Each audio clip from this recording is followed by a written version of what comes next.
All right, good evening. Welcome back to Calculus 2. Today, we are going to be talking about trigonometric integrals, and this is meaning we're going to make trigonometric substitutions. We're not going to be dealing with powers of sines and cosines. We're going to do that too, but we've learned that lesson, and now we're going to be dealing with integrals that look like they came out of a triangle. So we're going to go ahead and use that to make this happen, okay? So every time you have a square root of something squared, you're going to think to yourself, oh, wait a minute, that seems like it's Pythagorean theorem because we have a squared plus b squared is equal to c squared. And what we're going to do now is we're going to see how good your trig is. Okay, so we're going to go ahead and draw ourselves a triangle here. And when I'm looking at this 25 minus x squared, what I'm thinking is like we have our c squared minus a b squared is equal to an a squared. Okay, so that's kind of the idea of what I have here, right? I actually want to deal with like what a is. A is equal to the square root of c squared minus b squared, and that is equal to a. So when I've got a situation like this, I've got a constant minus my x squared, I've got an x squared minus a constant, I want to think, I think I want my hypotenuse to be this constant value here. The fact that it's squared is very nice. It doesn't have to be. We can always take a square root and make sure it works. So I'm going to go ahead and label my hypotenuse to be 5. And then what are we going to be getting rid of? We're going to say, okay, let's get rid of the x. And then my adjacent side is going to be this 25 minus x squared, right? And I'll put a little theta here, okay? So that's our basic substitution. You are allowed to memorize these, okay? There's a little table, and we'll talk about that at the end, that you can go ahead and memorize these things and do it that way. I was taught to draw the little triangle, so I'm teaching you guys to draw the little triangle. However, if you look this up on YouTube, every other presenter pretty much has people just memorize this, and you just memorize substitution and then work it from there. I have no problem with that if that's easier for you, or you think, you know what, I don't have enough stuff memorized. I can memorize some more. You are welcome to do that. And sometimes that is the easier path. Okay. So when I'm looking at this, we could say, okay, let's go ahead and we'll say that we have sine of theta is equal to my opposite over my hypotenuse. Okay. And then we're going to be able to say that x is equal to 5 sine theta. Okay. And then here, there's a lot of different directions that we can go in. I'm going to pick one of them. Okay. So the first thing I'm going to do is I usually set this thing as x equal to something. So we have x is equal to 5 sine of theta because we have to figure out a dx here. So we're going to go ahead and take our derivative, and that's going to be 5 cosine of theta d theta because we still need to integrate. Okay, we've just done a whole bunch of substitutions, and we're not quite there yet. You can go from the x world to the theta world. So right now, my limits are x equals 0 to x equals 3. We can go ahead and change those. And I'll tell you that it's usually the way you want to do this, but you won't always have a definite integral. Sometimes it'll be indefinite. And you have to go back to the x world. Okay. So we're going to go back to this. And I'm going to say, well, x equals sine theta. So remember this, x equals 5 sine theta. Okay. So when x equals 0, we have 5 sine of theta is equal to 0. We go ahead and remember your trigonometric equations. Of course you do. So we can go ahead and say, okay, that 0 is equal to sine theta. Theta is equal to the inverse sine of 0. And of course you remember your unit triangle, unit circles. So we end up with theta is equal to 0. I am never taking away your calculators. If you don't remember your unit circle, it's okay. Okay, you'll still be able to use your calculators. All right. So how about we have 3 is equal to 5 sine theta. So we did when x is equal to 0. Now we're doing when x is equal to 3. So this one is not an angle you're supposed to know. I just have 3/5 is equal to sine theta. Theta is equal to the inverse sine of 3/5. I'm sure that's a delightful number. I don't really care what it is. Now we're going to go back to dealing with our integral. Okay, so we've done a whole bunch of substitutions. This was all the little, groundwork we had to do in order to make sure that the integral will actually work out correctly. So as I go through my integral, we have from 0, I'm going to call this number b. Okay, you can call it anything you'd like. I'm just going to call it b because that's I don't want to write sine inverse of 3/5 a whole bunch of times. So I'm just going to call it b for now. Okay, what was 25 minus x squared? Now we could do this one of two ways. We could say, okay, we have 25 minus x squared. So we have the square root 25 minus x squared. We can go back. What the heck was x? 25 minus, well, x was equal to 5 sine theta. So that's going to be 25 sine squared theta, square rooted. We're going to pull 25 out of that. So we have 25 times 1 minus sine squared theta. It's still inside of a square root. So we're going to be able to say this is equal to 5 square root 1 minus sine squared theta. And we'll say, okay, well, that's great. So we have 1 minus sine squared is equal to cosine squared, right? Because we have sine squared plus cosine squared is equal to 1. So if I go ahead and say cosine squared is equal to 1 minus sine squared, well, that's what we have. That's equal to cosine squared. We have a square root of cosine squared. Now, normally, you got to be a little bit careful because we have to deal with absolute values here. However, that's one of the reasons I did my limits was to say, oh, it's in the first quadrant. It's all going to be positive. That's usually going to be the case. So we don't have to worry about the square roots at all. We're just going to say this is 5 cosine of theta. Okay? So I'm going back up to my integral. So we have, here's our things here. So we have the integral going from 0 to b. Okay? We substituted our 25 minus x squared, and we found that that was going to be 5 cosine theta. So we're going to say this is 5 cosine theta. Now, the next thing we have to do is we have to say, what the heck was dx? Because there's one more piece here. But we still have to substitute this out. And dx was equal to 5 cosine, dx is equal to 5 cosine theta d theta. So we have a cosine theta d theta. So here we have 5 integral from a to b cosine squared theta d theta. Now, as we learned in the last section, we can't integrate that off the bat. What we have to do is we have to say, oh, wait, we have cosine of 2 theta is equal to 2 cosine squared theta minus 1, or you can remember your power reduction formula, which is fine. And I'll say that we're going to add the 1 on both sides. So we have 1 plus cosine of 2 theta is equal to 2 cosine squared theta. So we could say this is 1/2 1 plus cosine of 2 theta is equal to cosine squared theta, which is exactly what we're going to do. Down on my integral here, we're going to have, this is 5/2, and we're going from 0 to b. What was my cosine? My cosine was 1 plus cosine of 2 theta, and we have a d theta sitting here, right? So now we have to go ahead and integrate this piece. So that's just going to be 5/2 times theta plus, and then we go ahead and say this is going to be half sine of 2 theta. If I take the derivative of sine 2 theta, cosine 2 theta times 2, that'll knock out my 1/2 and I'll be okay. And we're going from 0 to b, right? There we go. We have 25 halves. There was a 25 out here, wasn't there? There it is. We had this 5. Ah, there it is. We had this 5. When I went through and got my d theta, there was another 5 in here. So there's 2 5s. There's 5 squareds. Okay. So it's another 5 in here. There's another 5 in here. Okay. So we have 25 over 2.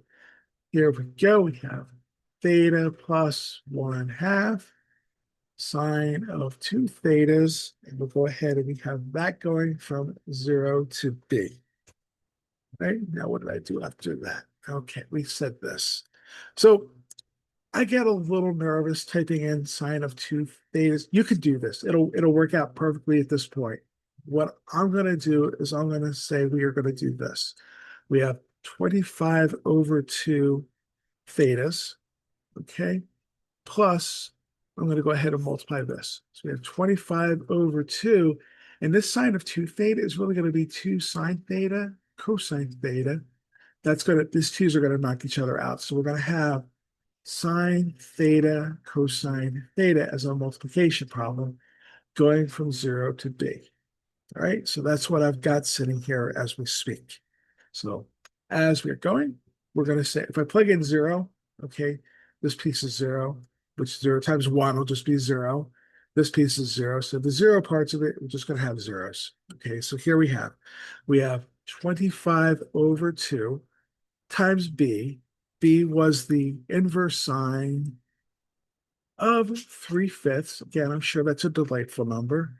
Plus 25 over 2. Here we have the sine of the inverse sine of 3/5. That's just going to be 3/5 times the cosine of the inverse sine of 3/5. Remember, you're in radians. Okay. And then we just have to go get our calculators and plug all of this stuff in here. And then that's going to be what's going to happen here. So here's what we're going to do with the calculators. And now this calculator is a little bit fancier than the one you're allowed to use. But the thing I'm going to do is say, well, first off, we're going to make sure we are in radians. We are. Okay, so I'm going to say I want the second function sine of 3 divided by 5. Enter. And like I said, 0.6435. Okay, that's delightful. Okay, we're going to store this in my value called A. Okay, so if I can find alpha A, I'm looking for what that is. Let's see. There it is. There's A. So we're going to store this in A. All right. So here we go. We have 25 divided by 2. Okay. Times, recall, second function, this guy, alpha A. Okay, so we call A. Okay, equals, okay, plus, all right, and then we have, where am I up here? We have 25 over 2. 25 divided by 2 times the sine of my recalled value. Okay, here we go with A. Where's A? A right there. Okay. Times cosine of second function recall, alpha A. There we go. Oh, we go back. Uh-oh. Oh, there we go. Alpha, not that one. Alpha A. There you go. Okay. And then pop. And there it is. And that is a 14.1928. Okay. And then it goes on and on and on and on. Okay. We will get the same number if we convert back to X's, but I'll say that converting to the theta world, which means you don't have to go back to everything, is usually an easier way to do that. Okay. So that's how you do a problem like that. Got at least one more for us to try to deal with, and we'll see if we can get that one as well. Let me go ahead and get rid of this one. Okay. Let's go ahead and clear you off. Okay. We'll start with our next problem. Okay. So this is going to be the integral from 0 to 2. We have a dx over the square root of 16 minus x squared, and we'll figure out what's going on with this. So again, since I know I'm in the right section, it's trigonometric substitutions, so I'm thinking it's trigonometric substitutions, but I've got a square root of a square. That's screaming, use a triangle. So again, we're going to go ahead and draw a little triangle here. Okay, it doesn't have to be a 45 triangle. Whatever triangle you draw, whatever right triangle you draw, will be just fine. Okay, don't think you have to always draw this one. You want to draw a little skinny one, that's fine. Whatever triangle you have is just going to be fine here. So here we have our 4, and I'm going to go ahead and put our x here. So our adjacent side is going to be 16 minus x squared. Okay, and we'll go ahead and start with that. So we have, here's our theta. Okay, and we'll go ahead and say, you usually want to get things to be sines or secants. Cosine, the derivatives for cosines, the derivative of cosecants usually have negative signs in them. So we usually want to try to go with sines, secants, or tangents because those make easy derivatives. Getting cosecants, cosines, cotangents, we usually have a negative number we have to deal with or a negative derivative we have to deal with. And it's just one extra sign, as a GN sign, that we have to track that we just don't want to do it. Okay. So usually we try to arrange this to be a sine or a secant or a tangent as we're setting this up. Because, like, why is this side x and why is that side not x? Because my sine of theta is opposite over hypotenuse, and this makes it easier derivative. So we can say x is equal to 4 sine theta. Like, what's the difference? It's just cosine. I'm like, yeah, but when I take the derivatives, it's going to be a negative. Right? And this is just one more thing to track in a problem that is already terribly complex. Okay. So I'm just trying to make my life easier. I'm trying to make your life easier. That's just the way that people tend to do it because we don't want to deal with the negative signs that are sitting there. Okay, that's all. That's only the reason there is. Which means if you screw it up, you're like, oh shoot, I didn't like it that way. It turned out to be awful. You can swap your sides and then work the problem with a different trigonometric ratio. And sometimes that works out to be a little bit better. Okay, so it's your choice on some of these things. All right. As we're going, we have x is equal to 4 sine x. Dx is equal to 4 cosine theta. Okay. So there we go with this. All right. Let's see what we have here. So let's see. As I'm going to enter, oh, we could do one more thing. We could say when x equals 4 sine theta.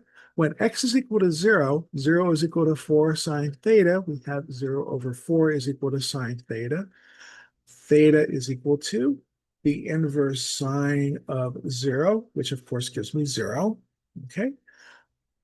How about when x equals 2? So we have 2 is equal to 4 sine theta. This is a nice problem. We have 2 over 4 is equal to sine theta, or sine theta equals 1/2. Again, if you remember your unit circle, you'll say, oh, theta must be pi over 6. Okay, please give me pi over 6. Don't give me the inverse sine of 1/2. I will get mad at you a little bit for that one. I won't necessarily take points off, but I'll definitely not be in a happy mood when I'm starting to grade you. Okay, so try to reduce if you can. Okay, we'll make it easier for yourself if you can. Make it easier for me. Okay, so here we go. We're going to have our integral of, we're going to go from 0 to pi over 6. All right, and now let's see. We have our dx, and our dx is going to be substituted as a 4 cosine theta. All right, and now I've got 16 minus x squared. Well, okay, if I look at 16 minus x squared, I could say that cosine of theta here, okay, is equal to adjacent 16 over x squared over hypotenuse over 4. Okay, so couldn't I go ahead and replace my 16 minus x squared, right? Let's see here. Let me say it that way. And that is going to be, so we have 4 over square root 16 minus x squared, right? I've seen that somewhere before, right? So that's opposite over, that's adjacent over hypotenuse here. So that's going to give me 4 over, let's see, we have 4 over that. Actually, we can do it 2 ways. We can do it this way. We can do it the other way. But you see, I'm looking at this, thinking to myself, that's like a cosine sitting there, isn't it? So what we're going to do is we're going to say we have a 4 cosine theta divided by, here's our 16, minus x squared. X is equal to 4 sine theta. So x squared must be 16 sine squared theta. Okay, so I'm going to go ahead and we have 4 cosine theta, d theta. That was my dx. And then we have the square root of 16 times the square root of 1 minus sine squared. Okay, again, notice we are in the first quadrant. We don't have to worry about absolute values. It'll be just fine. So sine squared plus cosine squared is equal to 1. 1 minus sine squared is equal to cosine squared. Take the square root. And we're going to have 4 cosine theta d theta divided by 4 cosine theta. We're integrating between 0 and pi over 6. Oh, would you look at this? This is a physics integral now. So we just have to integrate 0 to pi over 4, pi over 6 rather, of d theta. And that is simply going to be theta running from 0 to pi over 6. Boy, that's a nice arithmetic problem if I ever saw one. So we have pi over 6 minus 0, which of course is pi over 6. And that's going to be my answer for this one here, okay? I'm going to stop here. We've got plenty more to do, so I'm going to go ahead and stop. So thank you very much for watching the video. I'll see you in the next one, and take care.